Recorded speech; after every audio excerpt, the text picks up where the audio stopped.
Sigurado ka ba na dito ka bababa, Ining? Pwede naman kitang ihatid pa sa unahan. Medyo masukal kasi ang lugar na ito. Wika ng driver. Ayos lang po, dito lang talaga ako. Giit niya. Ay malamang. Engkanto pala itong pasahero ko. Bulong ng mama. Agad na itong lumayo. Samantalang nagmamadali naman si Melissa na marating ang mansyon na sinasabi ni Tia Eli niya. Wait naman kasing jeep na yun. Niligaw pa ako. Kinulang tuloy ang pamasahe ko. Reklamo niya habang naglalakad. Malinaw naman sa kanyang utak ang binigay na instruksyon sa kanya ng tiya. Pagkababa sa crossing lanay, sasakay pa ng tricycle patungo sa loob ng sitio Abanayog.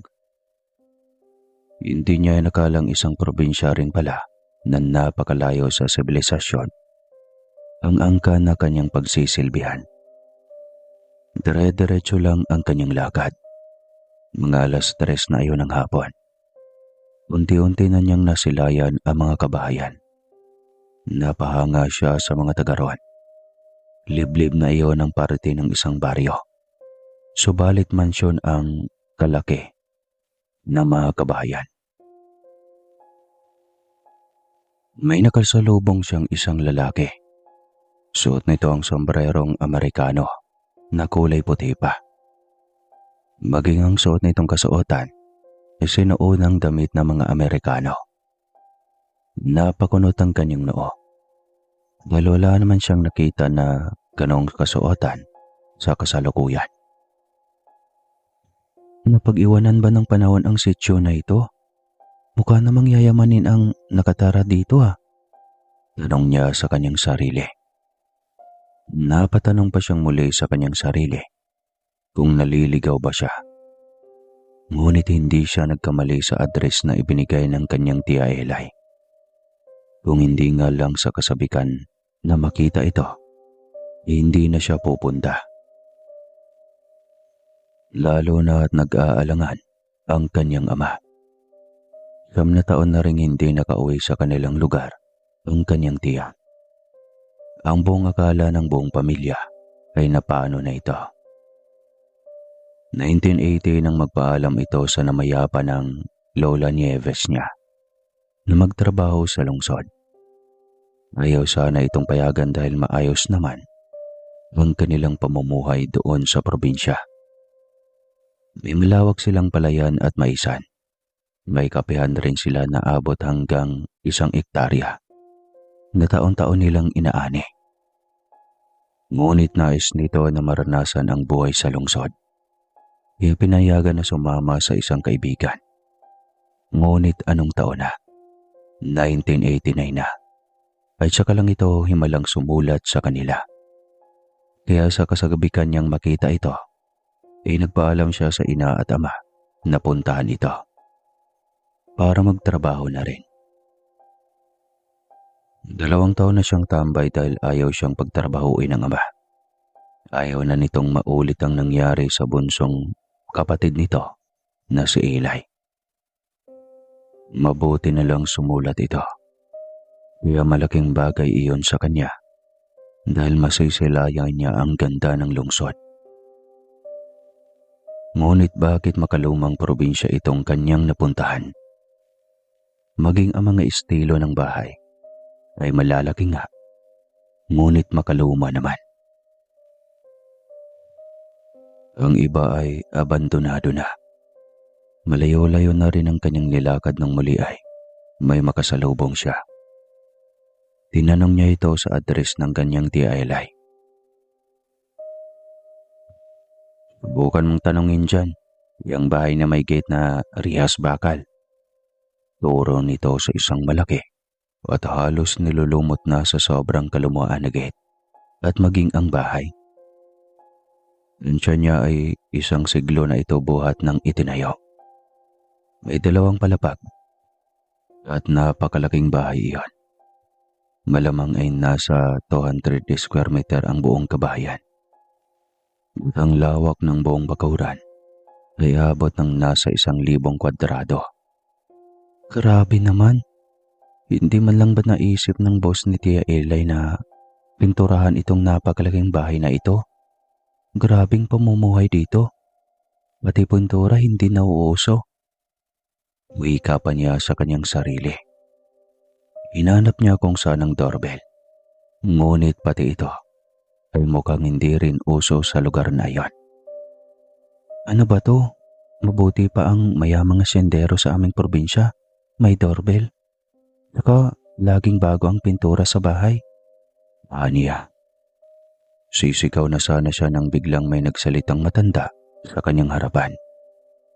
Halos takasan siya ng kanyang katinuan sa sobrang pagkagulat.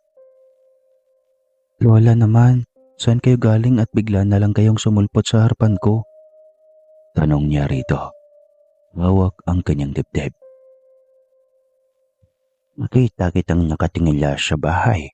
May kailangan ka ba? Tanong nito. Kayo pala ang amo ng Tia Eli ko. Kaya naman pala. Aniya. Kaya naman pala ano? Makaluma wala po donya. Inggara naman po ng suot niyong bestida. Mukhang kasuotan ng rena. Bakit ka narito? Pag-iba nito ng tanong. Sabi daw kasi ng Tia Eli, kailangan daw ng katulong ang kanyang amo. Kaya ako ang kinuha niya. Medyo matagal na rin buhat nung umalis siya. Hindi pa po siya nakakauwi kahit minsan. Kwento niya rito. Isang naka-uniforme na pangkatulong ang lumapit sa kanila. Habang papalapit ay unti-unti niya itong namumukhaan. 9 na taon na ang nakaraan. Ngunit hindi pa rin siya makalimot dito. Tia Eli? Sigaw niya. Melissa, ikaw na ba yan? Opo, Tia. Ako ito. Nako, dalaga ka na nga. Opo naman, Tia. Ang tagal mong nawala, Tia. Oo kumusta sila nanay? Iyon, matanda na. Kwento niya. Biglang sumingit ang babaeng matanda sa kanilang pagitan. Pasokin mo nga muna yung pamangkin mo para makapag-usap kayo ng maayos doon sa loob ng bahay. Utos nito sa kanyang Tia Eli. Salamat po, mahal na Rena. Winona. Siya na po ang sinasabi kong pamangkin ko. Kahanin ng kanyang Tia Eli. Tumango lamang ito at ngumiti. Ala, Rena, saang bansa ba tayo, Tia? Kunot noong tanong niya. Ngumiti lang ito habang binubuksan ang gate. Nauna na ring naglakad ang matanda sa loob ng malaking bahay. Tia, bakit Rena? Tanong niya muli dito. Malalaman mo rin. Halika na. Dadalhin natin yung gamit mo sa loob ng servants' quarter. Masayang wika nito. Pagkatapos nilang ihatid ang gamit ay diretso na sila sa loob ng malaking bahay. Nagulat siya dahil sobrang ganda ng loob. Halatang alaga sa linis. Dahil wala siyang nakikita kahit kaunting alikabok. Ang mga nakadisplay na bulaklak sa kanilang flower vase ay mga sariwa at napakabango at ang titingkad ng kulay. Marami ka palang kasama dito, Tia Eli? Tanong niya nang makitang may 3 pang naka-uniforme, nakatulad sa Tia Eli niya. Pagtanto niyang napakayaman ng angkan ng kanilang amo. Eli, kainin mo muna ang iyong pamangkin. Utos ng Rena. Langaning ngiti ang ipinukol ng Tia Eli niya habang ginihan siya nito patungo sa kusina. Melissa, wag na wag kang kumain ng pagkaing itim dito ha. Bulong nito sa kanya. Ano yun, Tia? Pusit ba? Sabadista pala ang amo nyo, pero bakit ba naghahanda ng ganong pagkain? Hindi pusit. Walang sabadista dito kaya makinig ka sa mga bilin ko sa iyo. Hindi niya maintindihan ang sinasabi ng kanyang tiyak. Ngunit tumango siya upang hindi na ito mag-alala pa. Na siyang halata sa mukha nito. Hindi na rin niya iyon binigyang pansin. Pagkarating sa mesa ay bumungad ang napakaraming pagkain. Ngunit iilan lang ang hindi kulay itim. maging ang mga prutas na nasa gitna ay mga itim din. Biglang pumasok sa kanyang utak ang isang bagay, ang madalas kwento noon ng kanyang lola, ang tungkol sa mga engkanto. Napatingin siya sa kanyang tiya, ngunit hindi niya ito makausap dahil nasa harapan nila ang reyna na nakaupo na rin sa mesa. Ibig sabihin ay sabay nila itong kakain. Naguguluhan siya kung bakit bigla na lang pasulpot-sulpot ang reyna. Kanina sa gate, ngayon sa pagkainan. Kumpirmadong nasa mundo siya ng mga engkanto. Ilang sandali pa ay naroon na ang buong angkan ng reyna. May 3 anak itong mga prinsipe. Matanda na rin ang hari. Hindi rin niya alam kung saan ito dumaan at kung saan ang mga ito galing. Paglingon niya ay nakaupo na ang mga ito sa mesa. Sige na, Eli. Paupuin mo na ang iyong pamangkin. Kumain na tayo. Utos ng reyna. Bigla siyang umikot at nagtago sa likuran ng kanyang tiya Eli. Hindi ako kakain, tiya. Huwag niyo na akong pakainin. Mabilis na sagot niya. Nagulat ang mga ito sa naging sagot niya. Isa sa 3 prinsipe ang tumayo at nilapitan siya.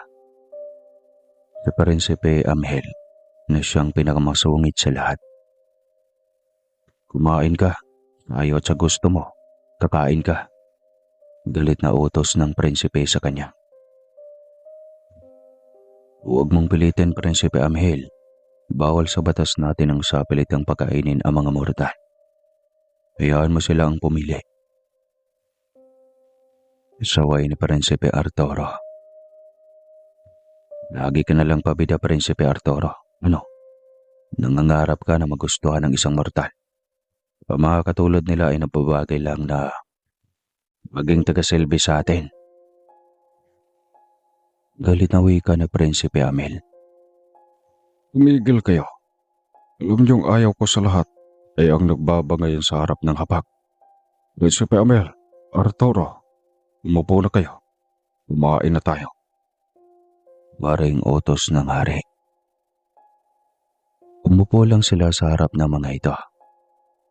Kahit isang pagkain ay wala silang ginalaw hanggang sa magsalita si Reyna Winona.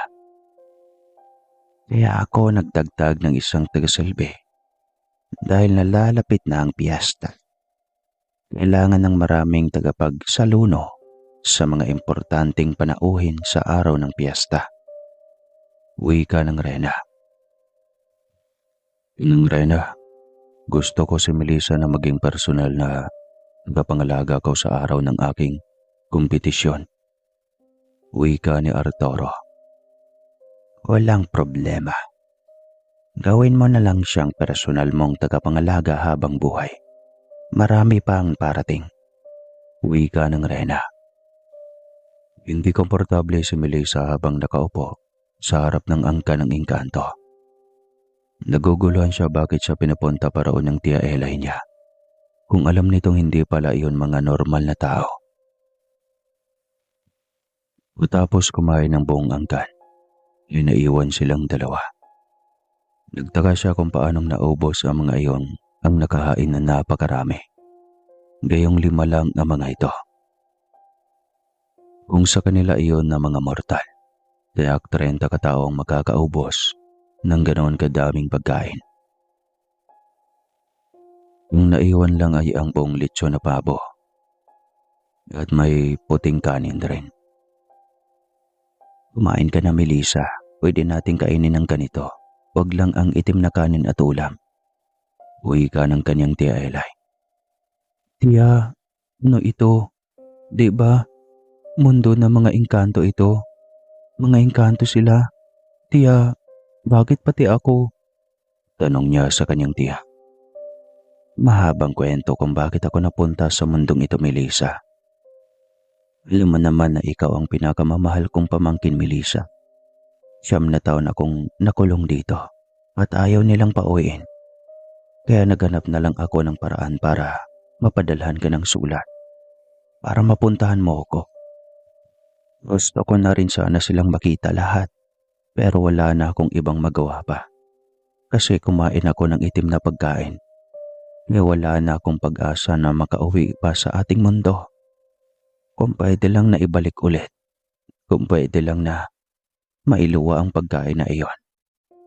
Pero ikaw, may pag-asa ka pang makabalik sa mundo ng mga tao. Ikaw ang magpapaalam sa kanila na nandito na ako. Kahit nalulungkot dahil malayo kayo, ayos lang dahil buhay pa rin ako. At hindi nila ako minamaltrato dito. Mahabang kwento ng kanyang tiya. Hindi niya alam kung nanaisin pa ba niyang umuwi kung maiiwan naman ang kanyang tiya Elay. Nagpatuloy silang kumain hanggang sa makatapos. Elay, pinatatawag si Melissa ng prinsipe. Biglang tawag ng isa sa mga kasama nilang katulong. Agad tumayo si Melissa sa takot na mapagalitan. Huwag kang matakot kay Prinsipe Arturo, pamangkin ko. Siya ang pinakamabait sa lahat. Bili ni Elay sa kanya nang patungo na siya sa sinasabing kwarto nito. Hindi niya alam kung ano ang gagawin. Magaan lamang ang trabahong kanyang pasukin kung tutuusin. Ngunit ang isiping ibang daigdig yun ay hindi niya lubos maisip kung paano kumilos. Kahit pa sinabi na rin sa kanya ng kanyang tiya Elay na pareho lang ang pamamaraan ng pamumuhay ng engkanto at tao. Ayon na rin dito ay may masasama at mabuti rin at hindi siya dapat mag-alala. Nasa mabuting mga kamay sila. Nakita na niya ang kwarto ng prinsipe na nagpatawag sa kanya. Nakapaskil ang pangalan nito sa pintuan. Agad siyang kumatok at nagulat siya nang tila isang otomatik kong ang pintuan. Bumukas agad ito sa 3 katok na ginawa niya. Dahan-dahan siyang umakbang papasok. Bumungad ang mukha ng prinsipe na nakaupo sa mesa at may hawak itong panulat na tinatawag na ploma noon. Gawa sa mahabang balahibo ng manok. Sa gilid nito ay tinta at ang paperos na siyang tawag sa sinaunang papel. Masyadong makaluma ang mga gamit sa mundo ng mga engkanto. Pakaramdam tuloy ni Melissa ay bumalik siya sa sinaunang sibilisasyon. Melissa, biglang pukaw ng prinsipe sa kanya. Ayoko matakot ka sa aming angkan. Gusto kong malaman mo na hindi kami masama. Ang gusto lang namin ay mamuhay ng normal katulad niyong mga mortal. Pero nakakatakot ang ibang katulad niyo. Masyadong mauboso. Ang iba ay ginagawang alaga ang katulad namin. Kinukulong gamit ang karunungan na mayroon sila. Ako, bilang isang prinsipe ng mga engkanto, isa ako sa mga tagapagligtas ng mga kagaya kong kinukulong ng mga tao sa inyong mundo. Layunin naming mamuhay ng mapayapa, ayon sa buhay na ibinigay sa atin ng mga kapangyarihan. Pareho lang naman tayo na nilikha niya. Bakit kailangan maging abusado ng iba? Mapahanga siya sa kakaibang prinsipyo ng nilalang na kanyang kaharap. Hindi niya akalaing totoo ang kwento tungkol sa mga engkanto. Ngunit mas nagulat siya dahil sa nalalaman tungkol sa buhay na mayroon ito. Akala niya ay basta lang nabubuhay ang mga ito kung saan lang nakatira. Hindi niya akalaing organisado rin ang mga ito. Kung hindi niyo kinukulong ang mga katulad namin, ano palang ginawa niyo kay Tia Elay? Bakit 9 na taon siyang naging tagasalbi niyo? Hindi man lang siya nakauwi. Alam niyo bang miss na siya ng buong pamilya? Ipagpaumanhin mo, Melissa. Nung panahong napunta si Elay sa aming mundo, nasa mga kamay siya ng mga itim na engkanto. Sinugip namin siya pero nakakain na siya ng pagkaing pang-immortal. At batas ng aming mundo na kapag makakain na ng pagkaing para lamang sa mga immortal, ay magiging katulad din namin. Nakiusap siya na isa sa pamilya niya ang makasama niya rito. Kaya nagbigyan na namin. Mahabang kwento ng prinsipe. Kung ganoon, may pag-asa pa akong makabalik sa aming mundo. Kasi hindi ako kumain ng itim na pagkain. Iiwanan mo ulit si Eli dito. Nasa iyo naman ang desisyon. Malungkot na wika ng prinsipe. Bigla rin siyang napaisip. Hindi niya alam kung ano ang magiging desisyon. Masyadong mabilis lahat ng pangyayari. Huwag kang malungkot. Malaya ka pa rin makauwi sa inyo. Gitaan niya ng prinsipe. Salamat, mahal na prinsipe. Walang anuman, Melissa. Huwag kang mag-alala. Ang naiwan mong pamilya sa inyong mundo ay hindi namin pababayaan. Patuloy ang pagpapadala namin ng biyaya, katulad ng aming ginawa noon pa man sa pamilya ni Eli. Napakunot ang kanyang noo. Paanong nagpapadala gayong mahirap pa rin sa daga ang buhay ng kanilang pamilya? Kahit minsan, hindi nakatanggap ng pera o anuman ang Lola Nieves galing sa pinagtrabahoan ni Tia Eli. Imposible ang sinasabi mo, Melissa. Buwan-buwang nag-iiwan ng ginto ang aming mensahero para iyon sa buong pamilya niyo. Natahimik si Melissa. Sa lahat ng kanilang pamilya, ang Tio Amber lang niya ang naging mayaman at nakapagpatayo ng mansyon sa gitna ng kalupaan na dapat ay paghati-hatian pa nilang magkakapatid na 6. Ngunit noong ma-hospital at naging kritikal ang kanilang Lolo Bigod, bigla nitong pinili lahat ng parte ng mga lupa ng kapatid para madugtungan ang buhay ng kanilang lolo. Ngunit sa kasamang palad ay pumanaw pa rin ito. Naiwang lubog sa utang ng pamilya, ngunit ang Tio Amber niya, nakakapagtakang biglang mas naging mayaman pa. Hindi man lang nito magawang lingunin silang mga pamilya nito na hirap sa buhay. Bagos ay maganda ang pakikitungo nito sa ibang tao. Lalo na kung kapareho nito na mayaman din o pareho ng uri ng pamumuhay. Sa maikling salita ay tumaas na ang antas nito sa pakikipaghalubilo. Ayaw na nito sa kanila na pamilya nito, lalo na at mahihirap. Bakit natahimik ka? Tanong sa kanya ng prinsipe. Si Tio Amber, siya lang ang naging mayaman sa aming angkan. Posible kayang siya ang lihim na nakakatanggap ng sinasabi mong ginto. Tapos, binubulsa lang niya para sa sarili niya. Kung gusto mong lamin, handa kitang ihatid sa inyo. Ipangako mo lang na magiging tikom ang bibig mo tungkol sa kung ano ang nakikita mo dito sa aming mundo. Maging sa amin na rin. Pangako, mahal na prinsipe. Huwag kang mag-alala. Tutulungan kita. Wika pa ng prinsipe. Na mga sandaling iyon ay pinuntahan niya ang kanyang Tia Eli at kwento lahat ng kanyang nadiscover. Nagpaalam rin siya dito at nangakong babalik. Katapos maisaayos ang lahat. Mag-iingat ka kay Kuya Amber. Nakalimutan mo ba na isa siyang kriminal? Bilin sa kanya ng kanyang tiyang Eli. 6 na taon siya nang patayin ng kanyang Tio Amber noon. Ang sariling tiyuhin lang din. Dahil lang sa nakawalang kalabaw nito na nangalab ng tanim nitong mais. Huwag kang mag-alala, Tia Eli. Lagi akong maghahanda. Aniya. At nagpaalam na para umalis. Hinatid ba siya ng prinsipe sa kalsada kung saan ay dinadaanan ng mga tricycle. Usahan mong nakamata lang ako sa iyo sa pagkakataong ito. Bilin ito.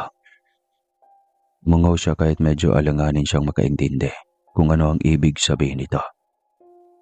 Ilang sandali pa isang tricycle ang dumaan. Agad niya itong pinara. Himik lang ang driver na tila ba takot nang magsalita. Hanggang sa marating nila ang terminal ng bus. Nagtaka siya dahil bigla nitong pinaharurot palayo ang tricycle. Hindi pa man siya nakaabot dito ng kanyang pamasahe. Sinubukan niya itong tawagin pero hindi na ito lumingon pa. Isang matanda sa kanyang likuran ang nagsalita. Bakit parang takot yun sa'yo? Saan ka ba galing, ineng? Tanong ng isang matandang babae. Sa sitio Abanayog po ako galing, Lola. Nako, malamang. Nakala niyang engkanto ka. Natahimik siya nang sabihin iyon ng matanda. Hindi niya akalaing naging bantog na ang sitio na iyon bilang lugar ng mga engkanto. May mga tao kasi na hindi alam kung paano kilalanin ang tao sa engkanto. Kahit sa ilalim ng ilong malalaman mo naman. Kita mo itong sa ilalim natin ng ating ilong, ineng. Dito pa lang malalaman natin na hindi normal na tao ang ating kasalamuha. Kung wala silang linya. Kwento nito. Tumangulang siya dito. Ikaw, halitang normal na tao ka. Gandang bata mo nga eh. Buti na lang talaga, hindi ka doon napaglaruan ng mga engkanto. Simpleng ngiti lang ang ginawa niya sa bailing. Napakahamahiyain mo pa namang bata. Sa susunod, mag-iingat ka sa ganong lugar. Bihira na lang ang nakatira dyan dahil sa dami ng kababalaga na bumabalot sa lugar na yon. Wika pa nito. Nang makita nito ang signboard ng isang bus na papalapit, ay nagpaalam na ito sa kanya. Nako, ineng, nandyan na pala ang bus na papunta sa amin. Mauna na ako ha. Mangulang din siya ulit. Tahimik siyang nagabang ng bus pauwi sa kanilang probinsya. Makaraan ang ilang sandali, nilula na siya ng bus patungo sa kanilang probinsya. Pupuntahan niya ang kanyang tiyo Amber. Kailangan itong ibalik lahat ng ninakaw nito para sa buong angkan. Melissa, mabuti at umuwi ka na, anak. Nako, parang kailan lang. Isang buwan na pala buhat nung araw na umalis ka. Alam mo, sobrang nakakapanibago, anak. Lalo na at unang beses kang nawalay sa amin. Nag-iisang anak ka pa naman.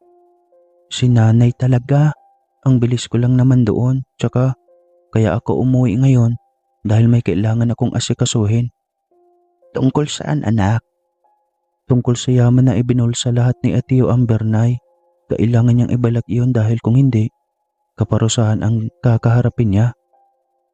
Anong ibig mong sabihin, Melissa? May utang mga tayo kay Tiyo Amber mo. Kalimutan mo na ba? Nay, hindi niya yaman iyon. Para sa atin lahat ng iyon, dakilang magnanakaw siya. Naguluhan ang kanyang mga magulang, kaya kwento niya rito lahat. Nagtaka ang kanyang mga magulang. Napagkamalan siyang nababaliw at ayaw maniwala. Lalo at nabanggit niya ang mga engkanto. Anak, nagpunta ka ba talaga sa Tia Eli mo? Bakit parang nakadroga ka? Nag-aalalang tanong ng kanyang ama. Sumama ang kanyang loob sa ama dahil hindi siya nito magawang paniwalaan. Ngunit patunayan niyang totoo ang kanyang sinabi. Ginawa niya sa kanyang bag ang ilang ginto na bigay ng prinsipe sa kanya. Heto tay, nakikita niyo ba ito? Bigay ito ni Prinsipe Arturo sa akin at higit pa dito ang binibigay nila kay Tia Eli noon. Pero kinangkam lahat iyon ni Tiyo Amber. Magpahanggang ngayon, siya ang may hawak sa pinapadalang ginto sa bahay ni Lola Nieves. Dahil sa pilitan nilang inangkin ang bahay ni Lola at pinilabas na pambayad iyon sa utang sa kanya. Ngunit ang totoo, ayaw niyang may ibang pupunta sa bahay ni Lola upang walang ibang makakuha ng mga giginto kundi sila lang ng asawa at mga anak niyang gahaman. Mahabang litanya niya. Anak, Hindi natapos ng kanyang tatay ang sasabihin nito. Dahil sinapawan niya agad. Hindi ka ba nagtataka, tay? Paano sila nakapagpatayo ng mansyon sa gitna ng lupang dapat sana ay para sa lahat ng angkan natin? Ngunit naging kanya lahat dahil sabi niya, binili niya iyon kay Lola para sa ospital nito kay Lolo. Pati ang bahay. Saan siya kumuha ng ganun kalaking pera? Sabay sa pagbili niya ng lupa ay nagpatayo kaagad siya ng mansyon. Hindi lang dito, mayroon pa sa baryo. Dahil para sa mga anak niya. Kagaling naman. Saan galing ang milyones niya? Nag-iisip pa kayo, Nay? Tay? Biglang naguluhan ang kanyang mga magulang dahil sa kanyang sinabi. Naintindihan niyang mahirap paniwalaan dahil noon pa man ay ayaw nang maniwala ng kanyang ama sa mga elemento. Ngunit patutunayan niya iyon. Pupuntahan niya ang bahay ng kanyang Lola Nieves. Ayon sa oras at araw na sinasabi ni Prinsipe Arturo. Pero bago ang lahat, inaabot muna niya sa kanyang ina ang mga gintong nasa kanyang mga kamay. Sige na, Tay. Ibenta niyo ni Nanay ang mga ginto sa sanglaan sa bayan. Gusto kong makapagpatayo rin tayo ng malaking bahay at tindahan. Hindi man kasing laki ng mansyon. Basta komportable kayong natutulog sa gabi. Alanganin man ay tinanggap pa rin iyon ng kanyang mga magulang. Basta anak, hindi mo ginawang magnakaw ha. Nay Cora, kailan niyo po ba ako tinuruan maging masama? Nakalimutan niyo po ba kung paano niyo ako pinalaki? Nagkatinginan ng mag-asawa. Humingi ng paumanhin si Aling Cora sa kanya. Maging ang kanyang ama ay nahabag ang kalooban nang sabihin niya iyon. Sige na Tay Domeng, Nay Cora. Punta na kayo ng bayan. Utos niya sa mga ito. Nang makaalis na ang mag-asawa ay sinamantala niya ang pagkakataong iyon. Agad siyang pumunta sa mansyon ng kanyang tiyo Amber. Alam niyang hindi siya welcome doon. At baka nga pagtabuyan pa siya, ngunit susubukin niya pa rin. Himala, bakit napadalaw ka, Melissa? Akala ko ba ay sinundan mo si Eli sa lungsod? Tanong ng tiya Salvacion niya, ang asawa ng kanyang tiyo Amber. Mismo tiya, yung totoo niyan. Kararating ko lang at utos sa akin ng boss ni Tia Eli na tanungin kung sino ang tumatanggap ng ginto na pinapadala niya sa kanyang mensahero dito. Kahibangan, Melissa. Sinong niloloko mo at sinong maniniwala sa inyo? Sa ganyang tanong mo. Yun nga rin ang naisip ko, Tia. Pero natanong ko rin sa aking isip. Kung hindi ba nagtataka ang mga tao sa baryong ito kung saan galing ang yaman mo na ipinagpatayo ng dalawang magkasabay na mansyon? Masyadong atat eh. Anong ibig mong sabihin, Melissa? Galit na tanong nito. Ngunit nanginginig na ang mga kamay habang nakahawak sa binubuksan nitong gate. Hindi man lang siya pinatuloy kahit sa bakuran man lang nito. Biglang may bumusina sa kanyang likuran. Nang lingunin niya ito ay nailing siya at napatawa ng pagak. Iba talagang nagagawa ng pera, ano? Ang problema, hanggang kailan lang ba ang yamang hiram lamang? Tanong niya sa kanyang tiya habang naglalakad sa tabi ng gate. Dumiretso naman ang kanyang tiyo na nagmamaneho ng bagong bili nitong kotse. Hindi man lang nga siya nito nagawang sulyapan. Ayusin mo ang tabil ng dila mo, Melissa. Para kang walang panag-aralan. Pinaghihirapan namin lahat ng meron kami. Giit ni Aling Salvacion. Ilang sandali pa ay nasa likod na nito ang kanyang tiyo Amber. Anong ginagawa niyan dito? Tanong nito sa kanyang asawa. Hindi ko alam. Nababaliw na yata ang batang ito. Sagot nito. Huwag niyong hintayin na si Prinsipe Arturong sisingil sa inyo ng mga bagay na bigay niya. Hindi ko alam kung anong kaakibat noon. Anong pinagsasabi mong baliw ka? Umuwi ka na. Hindi tanggap dito ang mga may sayad. Umuwi ka na. Bilis. Pagtataboy ng tiyo niya. Halos hindi siya makakurap sa sobrang pagkagulat sa ugaling ipinakita ng kanyang tiyo. Naalala niya noong kabataan niya. Mahal na mahal siya nito. Madalas pa siya nitong kargahin kahit malaki na dahil iyakin talaga siya noon. Hindi niya alam kung bakit gano'n na lang ang pagbabago ng kanyang tiyo. Napakalayo na nito sa dati. Impluwensya kaya sa asawa o impluensya ng biglang yaman. Walang paalam siyang umalis, dala ang sama ng loob. Mas nilamon na nga ng masamang pag-uugali ang kanyang tiyo Amber. Gusto pa sana niyang bisitahin ng iba pa niyang mga tiyo at tiya. Kaso ay masama na ang kanyang loob. Hintayin na lamang niya ang kanyang mga magulang. Ilang oras din siyang naghintay bago dumating ang mga ito. Sobrang aliwalas ng mukha ng kanyang ina. Buong buhay niya ay noon lang niya nakita ito na ganoon kasaya. Sinulubong niya ang mga ito sa bakuran ng bahay. Melissa anak, sobrang laki ng halaga ng gintong dala mo. Bungad sa kanya ng ina. Sabi na sa inyo na eh. Totoo ba talagang galing sa engkanto ang yamang ito, anak, na nakakasalamuha mo sila? Tanong ni Mang Doming. Tay, naging tagasalbi ako ng mga engkanto.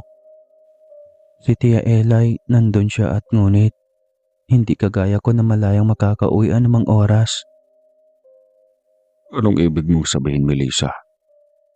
Ang tanong ni Mang Doming. Kumain siya ng kaning itim, tay.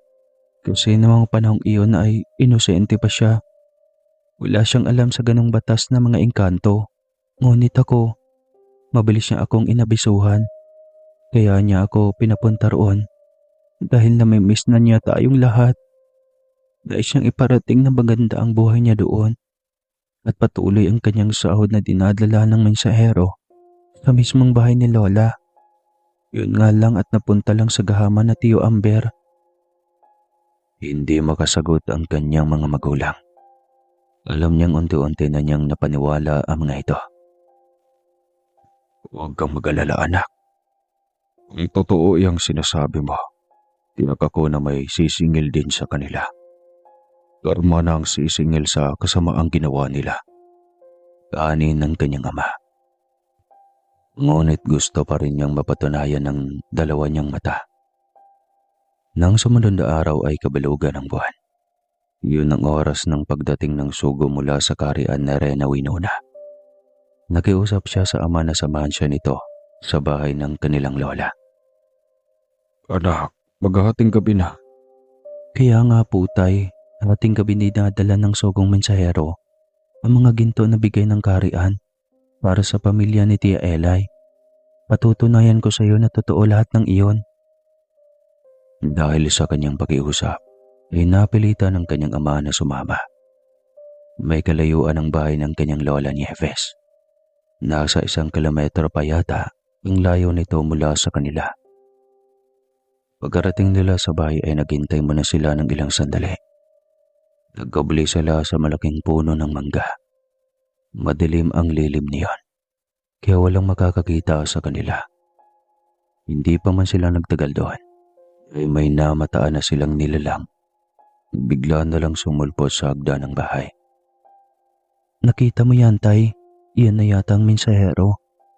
Ganyan ang kasuotan ng mga lalaking engkanto sa kaharian na Rena Winona.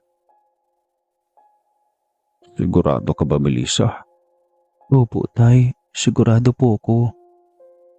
May nilapag itong isang sopot. Kulay itim iyon sa kanilang paningin. Nang mawala sa kanyang paningin ang sabing nilalang, ay patakbo nilang nilapitan iyon. Mama ang kanilang hinala. Iyon ay isang sopot. May kalakihan at mabigat ang laman. Nang buksan iyon ni Mang Doming, ay nalula siya sa laman ito. Tumikinang sa liwanag ng buwan ang ilang mga diamante. Mayroon ding mga ginto. Anak, hindi ko akalaing totoo ang sinabi mo. Kung ganun ay nasa kamay nga nila ang aking bunsong kapatid. Opo tay, ngunit maayos ang buhay ni Tia Elay doon. Kaya huwag kang mag-alala tay. Ang supot na ito ay kukunin natin para ipamigay sa 4 niyo pang kapatid. Hindi lang sila Tiyo Amber ang may karapatan sa yamang ito. Sumang-ayon sa kanya ang kanyang ama. Pauwi na sila nang maalala ni Melissa ang bili ni Prinsipe Arturo. Nilingon niya ang hagdan at sinilip ang lilim niyon. Naroon nga. Nakita niya ang isang maliit at makapal na salamin. Iyon ang naging portal ng mensahero. Kaya doon nito direktang iniwan ang nasabing yaman. Agad niya itong kinuha. Simula ngayon, Tay, tayo ang hawak ng portal ng mensahero para sa bahay na niya ito diretsong iwanan ang yaman. Nang sa ganun ay maayos na maihati sa inyong magkakapatid. Maliban kay Tio Amber na matagal nang tinatamasa ang yamang ito. Sigurado ka anak, sa atin na agad diretsong iwanan ang yaman. Dahil dyan sa salamin na yan. Opo, Tay. Hindi na rin maghihirap ang mga kapatid nyo. Tsaka, may pagkakataon pa tayong tumulong sa mga kababaryo nating mahihirap. Tama, iyan din ang nasa isipan ko anak. Sagot ni Mang Doming. Umuwi na sila at pagdating sa kanilang bahay, ay tinago nila ng maayos ang supot upang hindi mawala. Babahagi iyon ni Mang Doming sa kanyang mga kapatid. Kinabukasan din iyon. Ngunit madaling araw pa lang nang bulabugin sila ni Mang Amber. Nagwala ito sa bakuran ng kanilang bahay. Agad binuksan ni Mang Doming ang bintana. Ano problema ba? Galit na tanong ni Mang Doming dito. Huwag kayong magmaang-maangan. Alam ko na may kinalaman kayo sa nangyari. Bakit? Anong nangyari, Amber? May namatay ba? Ano? Anong mga pinagsasabi mo? Maang-maanga ni Mang Doming. Huwag mo nga akong galitin, kuya. Galit na asik nito. Lumapit si Melissa sa tabi ng kanyang ama. Umiti siya ng mapang-asar sa kanyang Tio Amber. Mukhang nakakabaliw para sa iyo ang nangyari at sobrang pagkagalit mo, Tio. Sabihin mo kung ano ang problema. Hayop ka, Melissa. Ibalik mo ang yaman na para sa akin. Ha? Saan galing? Ang yaman nyo ay hawak nyo lang. Wala kaming alam dyan. Kaya aga mo namang nambulabog. Papatayin ko kayo. Oras na hindi nyo ibabalik ang yaman na kada buwan kong tinatanggap. Saan naman galing yon, Tio? Wala kang karapatan na tanungin pa ako. Ibalik nyo ngayon din ang yaman ko. Ang yaman na sinasabi mo ay kay Tia Elay. Hindi iyon para sa'yo. Para sana sa magkakapatid ngunit gahaman ka. Kaya wala ka ng karapatan pa sa mga darating pangyaman na sinasabi mo. Lakas loob na wika ni Melissa. Sa galit nito ay bumunot ito ng baril. Itinuon iyon kay Melissa. Ngunit hindi siya nayanig sa pananakot na iyon. Ilabas nyo, dahil kung hindi, bibilang ako ng 3. At ipuputo ko talaga sa bungo mo ang baril na ito. Sige lang, iputok mo lang, Tio. Buong tabang niyang hamon dito. Nak, tama na. Ibigay nyo na lang para wala ng gulo. Pakiusap ni Aling Cora. Hindi, Nay. Nasa panig tayo ng katotohanan. Hindi tayo dapat matakot na panindigan iyon. Isa, sigaw nito. Hindi sumagot si Mang Doming. Lalo naman sa Melissa. Hindi rin sila nagpatinag. Nakatayo lang sila sa harapan nito. 2, sigaw ulit nito. Taman lamang silang nakatitig sa hawak nitong dekalibre 45. Sasambitin na nito ang pangatlo. Nang biglang tila nanigas ang mga kamay nito. Hindi nito maigalaw iyon. Saktong parating ang asawa nitong si Tia Salvacion niya. Narantang lumapit at umikot ito sa harap para hawakan ang kamay nitong nahirapan sa pagbuhat ng barel. Ngunit sa di nila inasahan, ay biglang nakalabit nito ang gatilyo ng barel.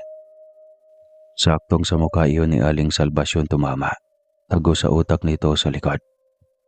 Salvacion. Tawag ni Mang Amber sa asawa. Nahihirapan din itong umupo para tulungan ang asawa. Mabuti na lang at dumating ang isa pa nilang kapatid na si Mang Diego. Agad nitong tinulungan ang kapatid na may sakay sa kotse nito. Na makahumang mula sa pagkagulat, at saka lang din bumaba ng bahay si Mang Doming para tulungan. Maging si Aling Salvacion upang maisakay at madala ang mag-asawa sa ospital.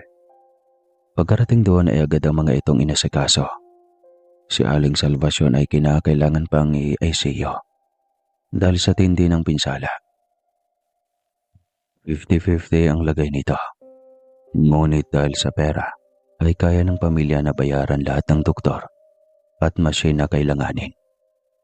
Nang dumating ang panganay na anak ng mga ito, may milyon agad ang inilabas na pera para sa kailanganing operasyon ng inang matindi ang tama ng bala sa muka. Kumatos pa ito, kaya galit na galit ang anak na panganay nito at sila Mang Doming ang sinisi. Kung ano ang mangyari sa aking ina, pananagutin ko kayo. Galit na wika nito. Kami, mamo ang bumaril Eustakio. Huwag mo kaming sisihin dahil kung tutuusin, silang sumugod sa bahay at nang akusa ng kung ano-ano. Buong tapang na sagot ni Melissa. Hindi na ito sumagot sa kanya. Nagpaalam na siya at umuwi kasama ang tiyo Diego niya. Sa bahay mo na tayo diretso ha, tiyo. May malagang bagay tayong dapat pag-usapan. Anya rito. Nagtanong ito kung tungkol saan. Ngunit sinabi niya na ang tatay na niya ang magpapaliwanag. Tinawag ni Mang Doming lahat ng kapatid at dinala sa kanilang bahay. Doon ay pinakita nito ang isang supot. Halos nasa 2 kilo ang bigat. Subalit mga diamante ang laman. Saan galing ito? Gulat na tanong ng mga kapatid ni Mang Doming. Kwento lahat ni Melissa sa mga ito. Simula umpisa. Halos hindi makapaniwala ang magkapatid. Umiyak ang mga ito sa pangungulila kay Eli na kanilang bunso. Huli man nang madiscover nila ang pagiging kahaman ng kanilang Kuya Amber. Subalit hindi maialis sa kanilang isip na magiging maginhawa ang kanilang buhay dahil kay Eli. Ngunit kapalit naman ito ay ang habang buhay nitong panunungkulan sa mga engkanto sa kabilang mundo. Hindi man lang sila mabigyan ng pagkakataon para makausap at mapasalamatan ang kanilang bunso. Matapos maibenta at mapaghatian ng magkapatid ang pera, ay nagpaalam na siya sa kanyang ama at ina na bumalik na sa kanyang tiya Eli. Nag-aalala ang mga ito na baka hindi na siya makabalik pang muli. Nay, tay, magtiwala kayo sa akin. Alam ko ang ginagawa ko. Ngunit sana manatiling sikreto ng ating pamilya ang tungkol sa mga engkanto na nagbigay ginhawa sa ating buhay. Bilin niya sa mga ito. Basta anak, mangako ka na babalik ka sa atin. Pangako yan, Nay. Huwag kang mag-alala. Mababait sila. Diin pa rin niya. Matapos mapapayag ng kanyang mga magulang, ay bumayahe na siya pabalik sa nasabing lugar. Malungkot niyang ibanalita sa kanyang tiya Eli ang tungkol sa ginawa ng kanyang tiyo Amber. Hindi rin ito natuwa sa ginawa ng kuya nito. Kahit panaawa ito sa sinapit at pagkalagay ng buhay ng Kuya Amber nito at ng Ate Salvacion sa peligro. Sana lang madugdugan pa ang kanilang buhay at sana kapag nabigyan sila ng pag-asa na mabuhay ulit, sana magbago na sila at huwag nang maging gahaman pa. Panandalian lang naman ang kanilang buhay. Bakit kailangan maging madamot, maging tuso? Malungkot na wika ng kanyang tiya Eli. Hindi ko rin maintindihan, tiya. Pero siguro, nanibago sa yaman. Minsan na rin kasi kaming nakaranas sa pagdidildil ng asin. Kaya lang sobra naman ang pagiging gahaman nila. Hindi natapos ang kanilang pag-uusap nang ipatawag siya ni Prinsipe Arturo. Hindi niya alam kung ano ang kailangan nito.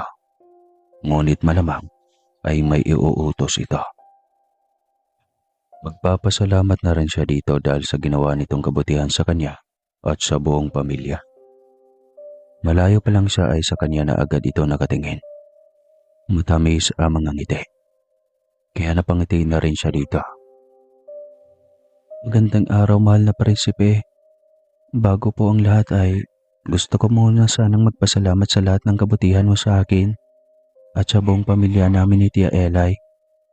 Napakabuti niyo po sa amin. Utang namin sa iyong angkan ang kasaganaan na tinatamasa ngayon ng aming pamilya. Litanya niya. Yaman din lang na napag-usapan natin ang utang na loob na yan. Pwede kayang makiusap ako sa'yo. Oo naman, Prinsipe Arturo. Ano po ba yon? Diretsahin na kita, Melissa. Ano po yun, mahal na prinsipe? Gustong gusto ka na Prinsipe Amel, ang aming bunso. Sa katunayan ay masama ang loob niya sa akin dahil nakuha ko agad-agad ang loob mo. At lalo pa siyang nagalit nang pauwiin kita. Pinakala niyang hindi ka na babalik. Umpisa nito, bigla siyang kinabahan. Ayaw niyang magkaroon ng manliligaw na engkanto. Hindi maaari. Gusto pa niya makauwi sa kanilang mundo. Pasensya na, Melissa, pero nakikiusap ako sa iyo para sa ikakasaya ng kapatid kong bunso. Aralin mo naman siyang mahalin kahit magkaiba kayo ng katauhan.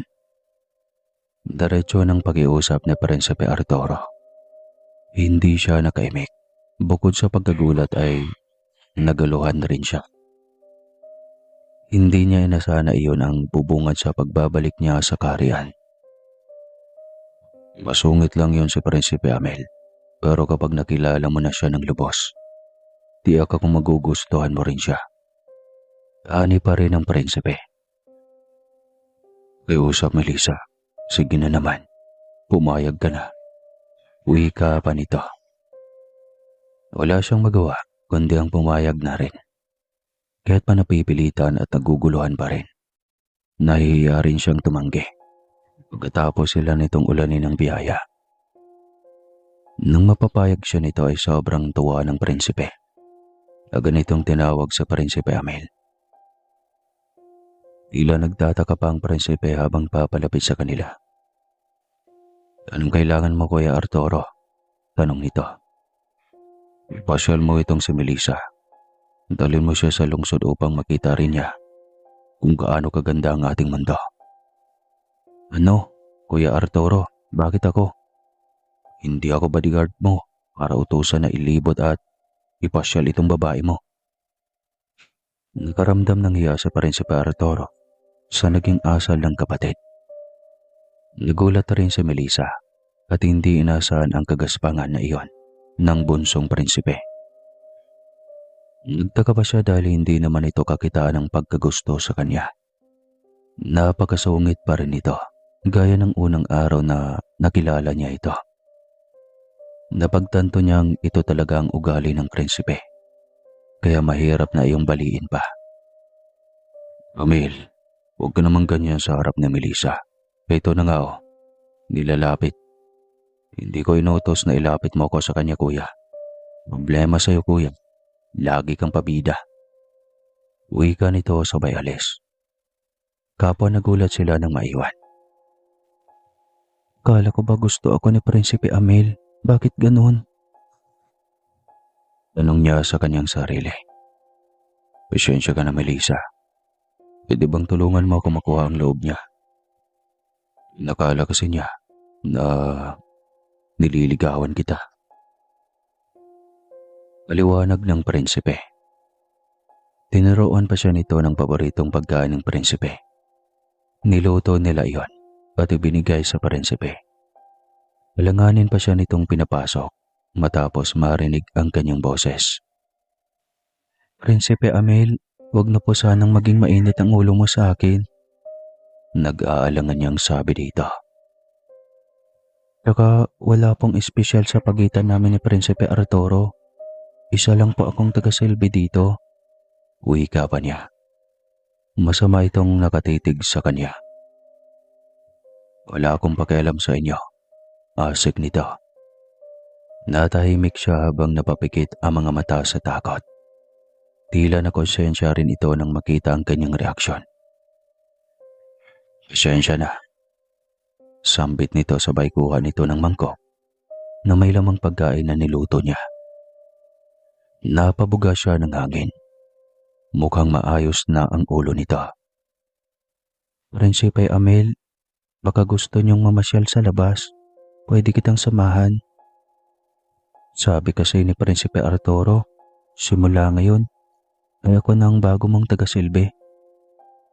Bakit hindi ka na sa kanya? Hindi ko po alam. Pagsisinungaling niya. Kahit pa alam niya na ang lahat. Umismi dito.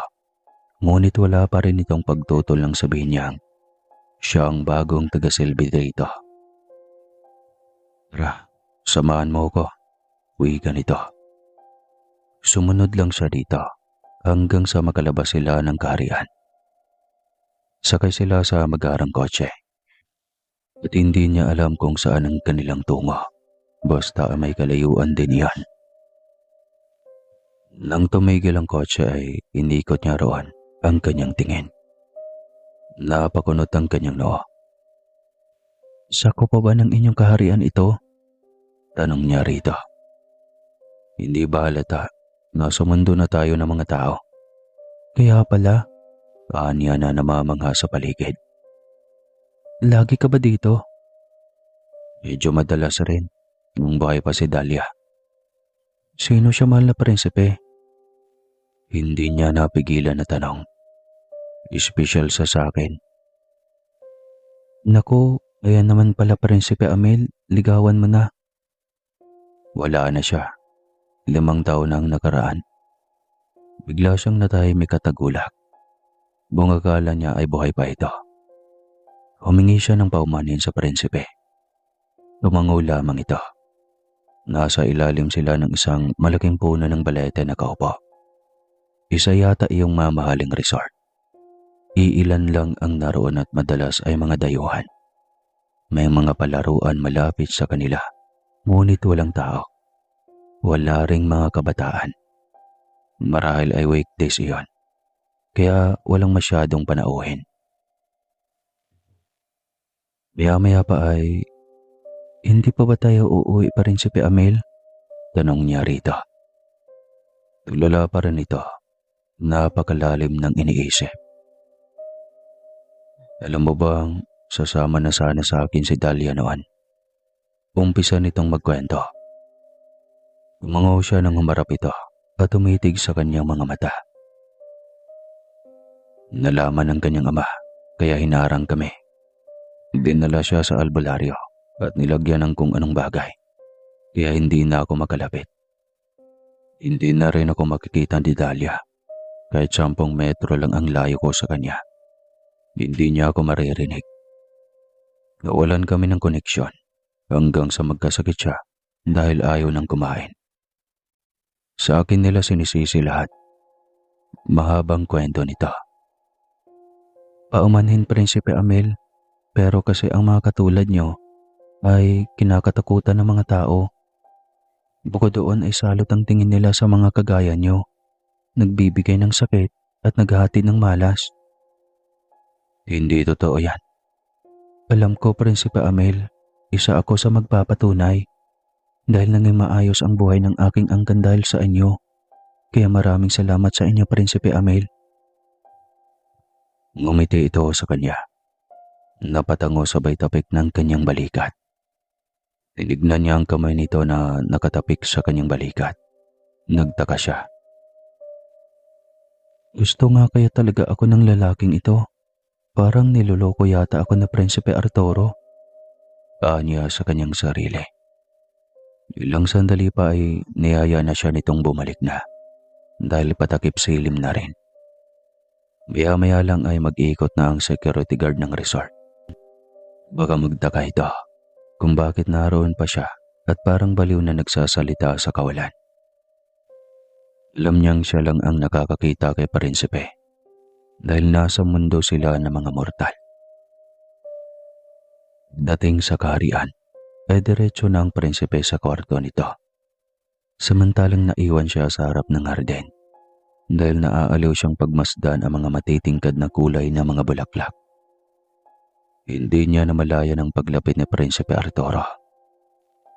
Kumusta naman ang pamamasyal niyo? Tanong ng Prinsipe. Nandyan ka pala. Hindi agad kita napansin. Medyo ayos lang. Anya, at ngumiti lang din ito. Akala ko ba may gusto siya sa akin? Parang naka-stuck naman yata siya sa kanyang nakaraan. Niloloko mo yata ako, Prinsipe Arturo. Hindi, totoo talaga. May gusto siya sa'yo. Magtiwala ka lang. Mabilis na depensa nito. Hayaan mo. Balang araw sinasabi ko sa'yo. Aamin din yan. Wika pa nito. Tumango lamang siya. Malapit lang ang loob niya sa mga prinsipe. Ngunit alam niyang hindi niya ito gusto. Normal na tao pa rin siya. At kung may pangarapin man siyang makasama habang buhay, iyon ay ang mga normal na tao rin. Subalit kung kailangan din niyang magbayad ng utang na loob dahil sa tinatamasa ngayon ng kanyang angkan na masaganang buhay, ay tatanggapin na lang din niya. Susunod na lamang siya sa agos ng kanyang buhay. Alam mo kasi, Melissa, kaya ganyan kalamig ang pagkikitungo ni Prinsipe Emil sa akin dahil sa nangyari. 10 taon na ang nakaraan kasi simula ko pa lang noon bilang kabalyero ng kaharian. Hindi pa masyadong nahubong ang galing sa pakikipaglaban. Tapos sinalakay kami ng mga kalaban. Dito mismo sa kahariang ito. Inatake at walang awang pinatay ang aming ibang kasamahan. Kasama si Ama at ang kambal ni Amel, si Prinsipe Amelo. Kaya nagalit siya sa akin. Hanggang ngayon, di niya matanggap na wala ng ama at ang kanyang kambal. Sa akin niya lahat iyon sinisisi. Ang totoong hari na asawa ngayon ng aming rena ay hindi siya totoo naming ama. Hindi niya mapigilang malungkot sa kwento ng prinsipe. Sobrang bigat ang pinagdadaanan ng angkan ng mga ito. Buong akala ni Melissa ay sa mga tao lang ang mga pagsubok at problema. Meron din pala ang mga ito. Hayaan mo, mahal na prinsipe, lilipas din lahat ng bigat na pinagdadaanan niyo. Hindi ako sigurado kung maghihilom pa ang sugat sa puso ni Amel. Pero sana lang. Uwi ka nito. Makalipas ang ilang mga buwan, kahit paano ay naging maayos naman ang pakikitungo ni Prinsipe Amel sa kanya. Kahit pa man ay sinusumpong ito ng pagiging bugnutin, paminsan-minsan. Sa edad niyang 19, minsan din siyang napapaisip na sana makauwi na siya at makagala na rin habang bata pa. Ngunit iniisip niyang baka matigil ang pagpapala ng angkan mula sa kaharian ng mga engkanto. Kaya kailangan niyang magtiis. Ang Tia Elay nga niya nagawang manatili doon at umabot na ng halos dekada. Iyon nga lang at hindi talaga ito makakabalik pa sa kanilang mundo. Melissa, kumusta ang buhay mo dito? Ayos lang ba? Kung gusto mong bumalik sa ating mundo ay ayos lang, pamangkin. Nagamot na rin naman ang pangungulila ko sa iyo at kasama na ang buong angkan natin. Pero kung gusto mo ulit akong dalawin dito ay mababait naman sila. Kaya pwede ka pa ring labas-masok sa kaharian nila. Uwi ka nito. Sigurado po ba kayo, Tia Elay? Oo naman. Masaya na ako na kahit papano ay nakasama kita dito ng panandalian. Matapos iyong sabihin ng kanyang Tia Elay, ay naisip pa na ganyang magpaalam sa Rena at mga anak nito. Tila ayaw pang pumayag ng mga ito, lalo na ng dalawang prinsipe. Ngunit nangako siyang dadalasan pa rin niya ang pamamasyal sa kaharian. Pagdating sa bahay nila. Nako anak, namimiss ka namin ng iyong ama. Akala namin hindi ka na rin babalik. 3 taon ka nang hindi umuwi, anak. Sobrang nabahala ang tatay mo sa iyo. Umiiyak na wika ng kanyang ina. Nasaan nga pala ang tatay, Nay? Nako, alam mo bang hinirang po ng barangay ang iyong tatay? Mag-iisang taon na.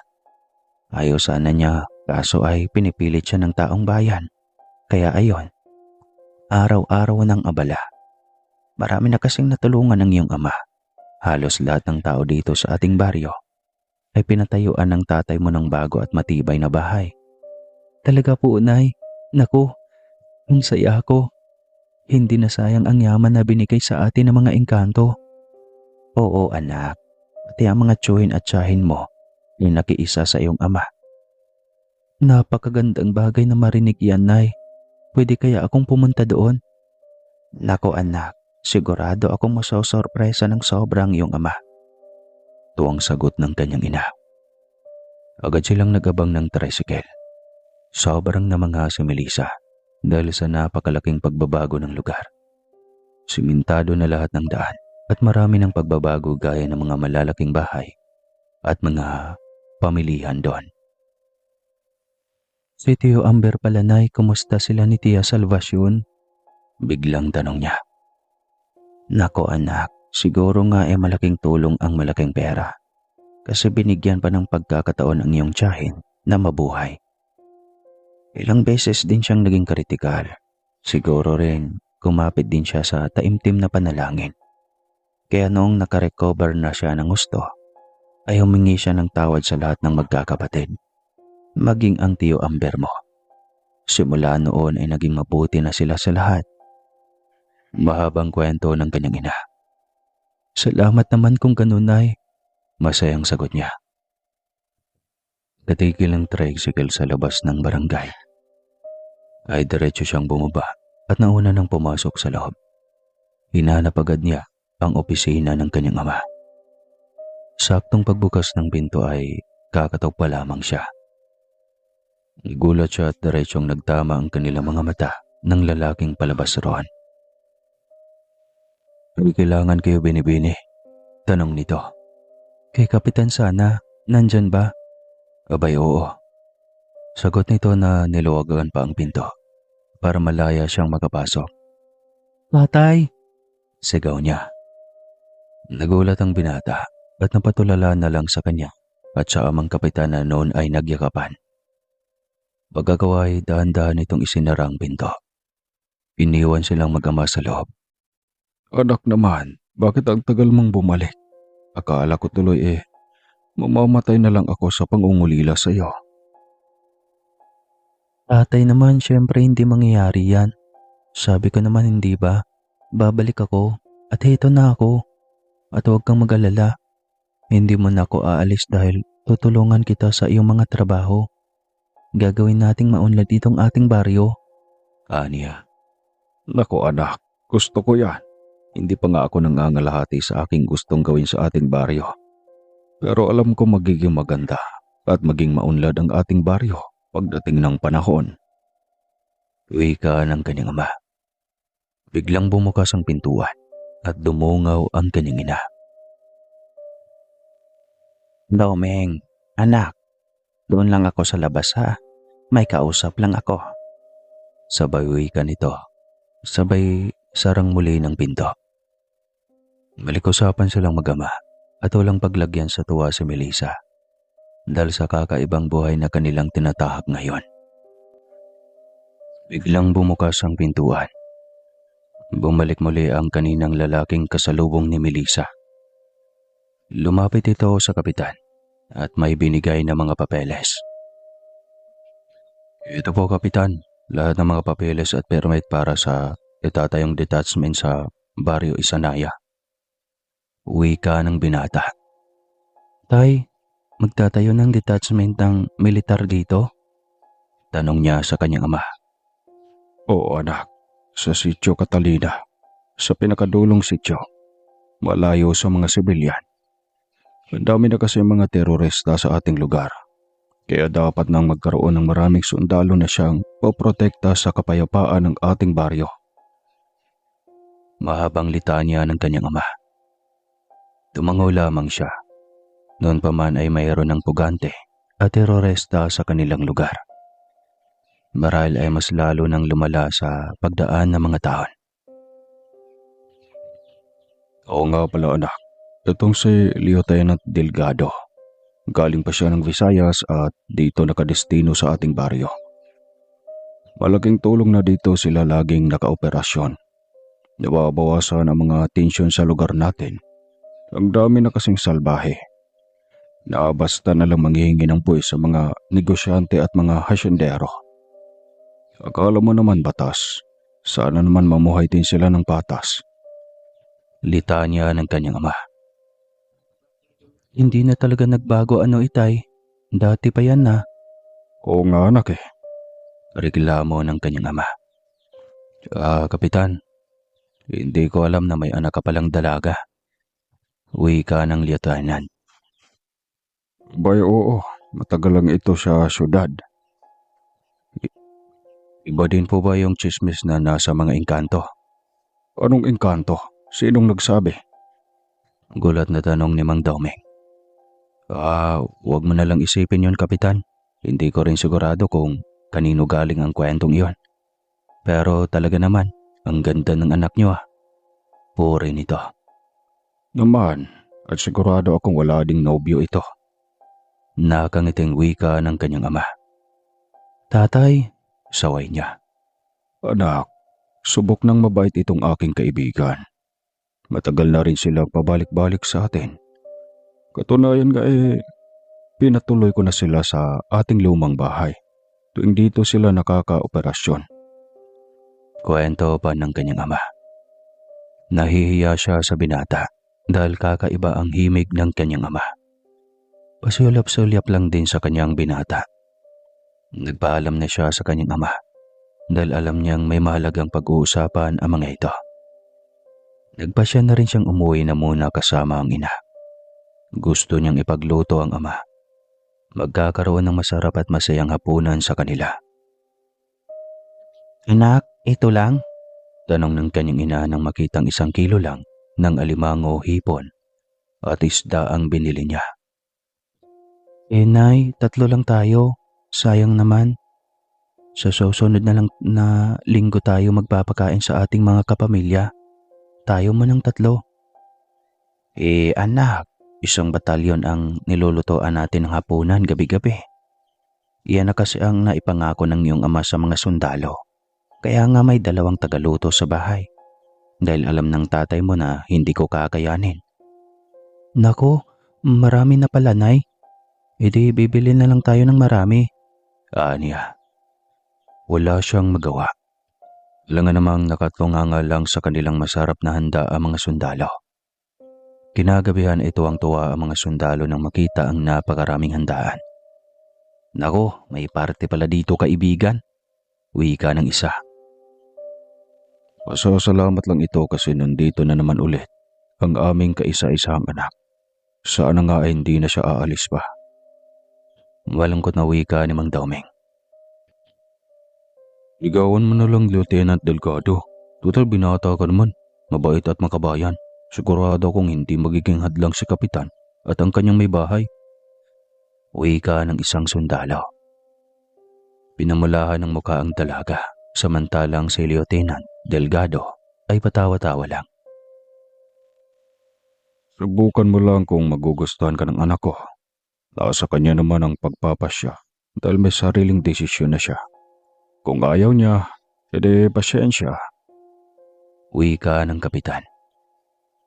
Hiyawan ng lahat halos, hindi ang mga ito natigil sa panunukso sa lieutenant hanggang sa matapos ang kanilang kainan. Makalipas ang ilang linggo ay hindi na makatiis si Lieutenant Delgado at nagpaalam na nga ito sa mag-asawa na liligawan ang nag-iisang anak na si Melissa. Pareho silang nahihiya nung una hanggang sa nasanay na si Melissa sa presensya ng binata.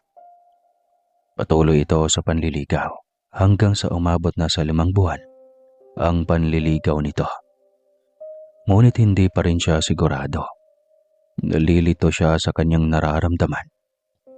Baka paghanga lang ang kanya para dito dahil sa kagitingan at pagiging makabayan nito. Hanggang sa isang gabi ay hindi inasahan ni Melissa na may isang bisitang darating para bisitahin siya.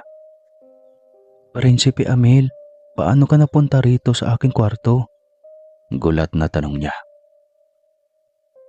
Isang hating gabi nang magising siya dahil sa ramdam niyang may tumapik sa kanyang balikat. Nandito ang portal ng aming mensahero, dito mismo sa kwarto mo. Wika nito. Napatango siya dahil naalala niyang dito nga niya ito pinalipat sa kanyang ama upang masigurong walang ibang makakita.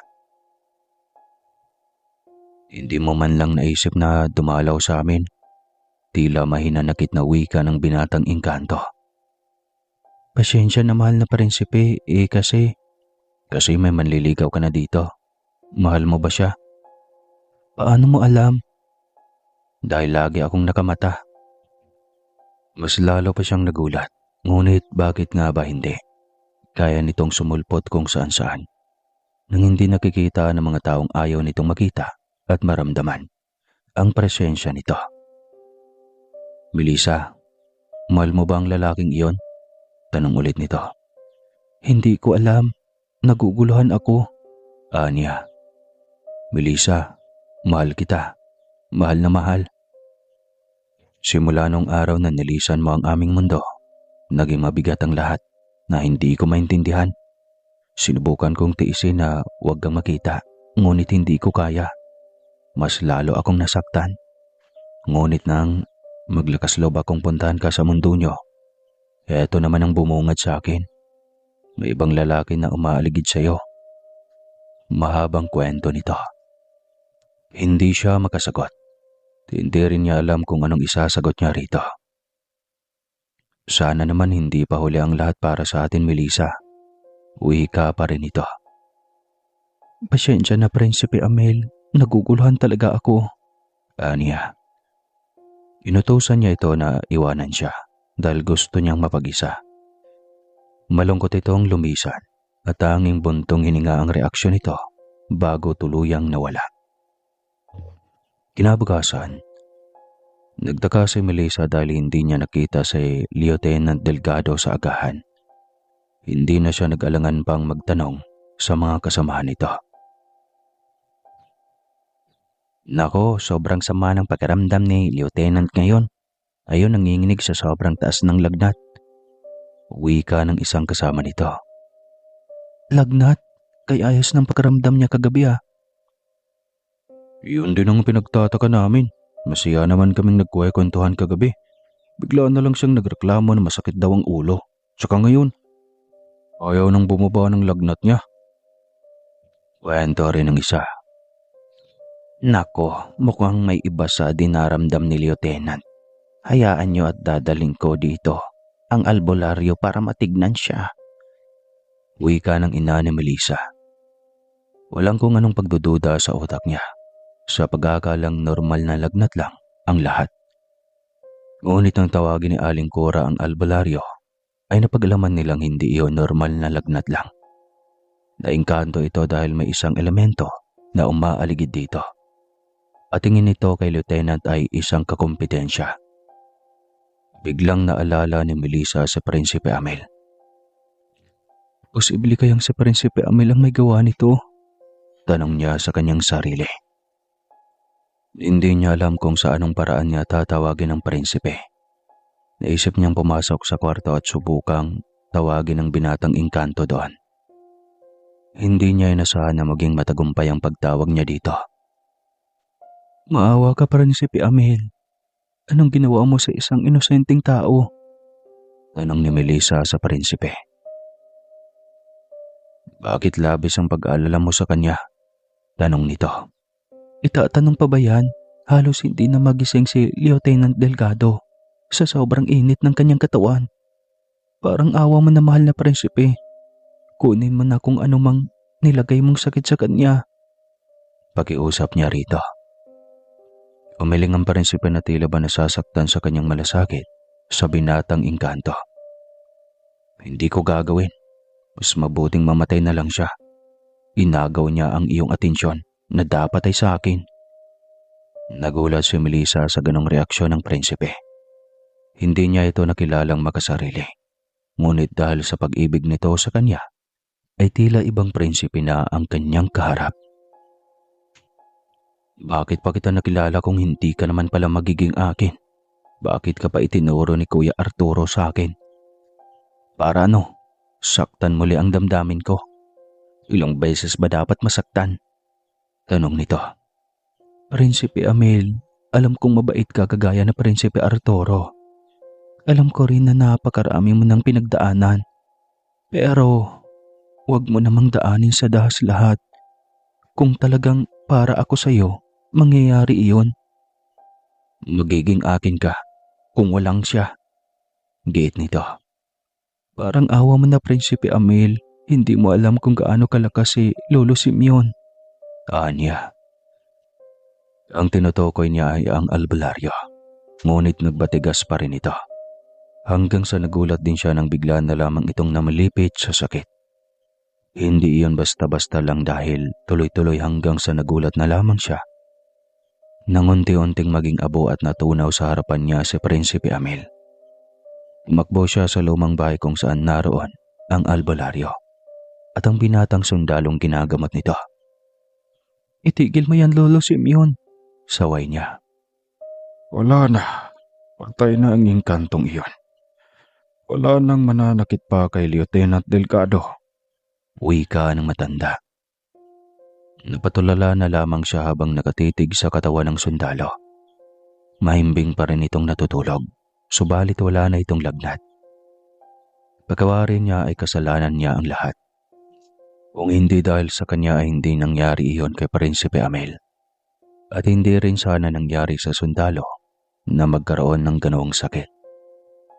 Dahil hindi iyon gagawin ng prinsipe kung hindi sa selos. Nang magising ang sundalo ay siya agad ang tinawag nito. Salamat naman at walang may masamang nangyari sa iyo, Melissa. Ang sama ng panaginip ko sa iyo. Wika nito nang magising ito. Sa pilitan kang kinuha ng mga engkanto para ikasal sa kanilang kaore. Kala ko totoo. Panaginip lang pala ang lahat. Wika nito. Alanganin lamang siyang ngumiti. Melissa, talaga bang hindi mo ako magugustuhan dahil sa engkanto na manliligaw mo? Biglang malungkot na tanong ng binata. Nagulat din siya kung bakit iyon ang naitanong nito. Konting panahon pa, Lieutenant Delgado. Masyadong magulo ang lahat. Anya. Nagpaalam na rin ang albularyo kaya hinatid ito ni Aling Cora sa labas. Malaya silang nakapag-usap na dalawa. Nagpaalam ang binata na magpapatrolya sa mga kagubatan dahil may nakapagsabi na maraming rebelde ang nasabing bundok. Palaban nga ang buong grupo ng mga sundalo. Marami silang napatay, ngunit mayroon ding ilang nagbuwis ng buhay sa kanila. Wala silang magawa dahil ganoon ang takbo ng operasyon. Huli na nang mapansin nilang wala si Lieutenant Delgado. Nang hanapin nila ito, ay napatagpuan nila itong may malalang tama ng bala. Dali-dali nila itong dinala sa ospital. Mabuti na lang at nakaabot sila sa emergency room nang hindi ito nakatulog. Nang gabing iyon na hindi nakatulog si Melissa hanggang sa mabalitaan na lang niyang nasa ospital ang lieutenant at nasa peligro ang buhay. Doon niya naramdaman ang sobrang pag-aalala dito. Agad niya itong pinuntahan, ngunit pagdating niya ay tulog na ito. Lieutenant Delgado naman, papatayin mo yata ako sa nervyos eh. Anya, habang hawak ito sa kamay. Gumising ka naman, para mo ng awa, hindi ka pwedeng mamatay. Anya, nagsimulang pumatak ang kanyang luha. Kung kailan nakumatos ito ay tsaka naman niya napagtanto na mahalaga sa kanya ang binata. Kung kailan nasa ICU ito, ay tsaka lang niya gustong sabihin dito na mahal niya ito. Sana hindi pa huli ang lahat, Lieutenant Delgado. Anya habang umiiyak na nakatingin dito mula sa kristal na pinto ng ICU. Bawal itong lapitan, bawal pumasok, bawal makausap. Masyadong kritikal ang kalagayan nito. 72 oras ang binigay ng doktor. Kapag ito ay hindi magising, wala na itong pag-asa pang mabuhay. Kaya todo ang kanyang dasal na sana bibigyan pa ng pag-asa na mabuhay ang binata. Hindi na siya mag-alinlangan pa na sabihin dito na mahal niya ito. Sa kabila ng konsyensya niya dahil sa nangyari kay Prinsipe Amel, paniguradong magagalit sa kanya ang Rena at si Prinsipe Arturo na rin. Ngunit hindi niya maibalik pa ang oras. Pinakausapan rin niya si Prinsipe Amil na mga sandaling iyon. Ngunit ayaw nitong makinig sa kanya. Kaya hindi niya dapat dadalhin ang lahat ng bigat sa kanyang dibdib. Melissa anak, nandito na kami ng tatay mo. Kumusta si Lieutenant? Tanong ng kanyang ina. Hindi maganda ang kondisyon niya, ina. Kaya sana'y magising siya matapos ang 3 araw. Humikbi niyang kwento sa ina. Sabi ng mahal mo si Lieutenant ayaw mo lang aminin. Huwag kang mag-alala anak. Gagaling si Lieutenant Delgado. Hindi lang para sa iyo, kundi para na rin sa taong bayan. Wika ng kanyang ina. Niyakap niya ito ng maigpit upang makaramdam ng comfort. Wala siyang ibang karamay sa mga oras na iyon, kundi ang kanyang ina. Ilang sandali pa ay dumating na rin ang pamilya ni Lieutenant Delgado. Umiiyak ang ina nitong papalapit sa pinto ng ICU. Anak, Gary, bumangon ka dyan. Alam kong malakas ka. Humahagulgol na wika ng ina nito. Napatakip na lamang siya ng kanyang bibig upang mapigilan ang muling pag-iyak. Nakita ng kanyang ina ang kanyang paghihirap, kaya niyaya na siya nitong umuwi. Nang hindi niya makikita pang nakakaawang kondisyon ng binata. Babalik tayo sa susunod na araw anak. Tama na yan. Wika ni Aling Cora.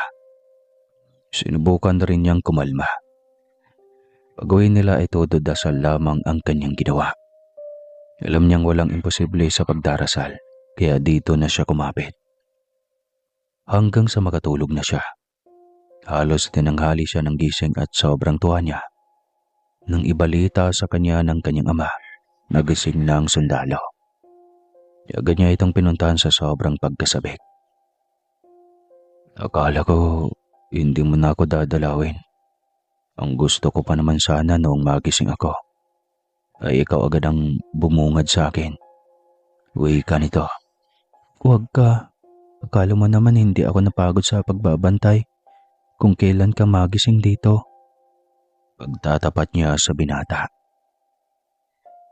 May himig pagkadismaya iyon dahil hindi nito naramdaman ang kanyang presensya. Talaga, dito ka nung isinugod ako. Gulat na tanong nito. Tila ba hindi ka panipaniwala? Siyempre no. Hindi ibig sabihin yan ay mahalaga talaga ako sa iyo. Tanong nito sa kanya. Ngumiti lamang siya ng matamis. Pagkatapos ay tinitigan ito sa mata. Nakipagtitigan pa ito sa kanya. Ano ba yan? Ayaw akong sagutin. Matulog na lang kaya ako ulit. Tapos, ayaw ko na ring magising. Pananakot nito. Gary naman Angil niya na nakapamewang. Nakatayo lang siya sa gilid ng binata habang hindi inaalis ang pakikipagtitigan dito.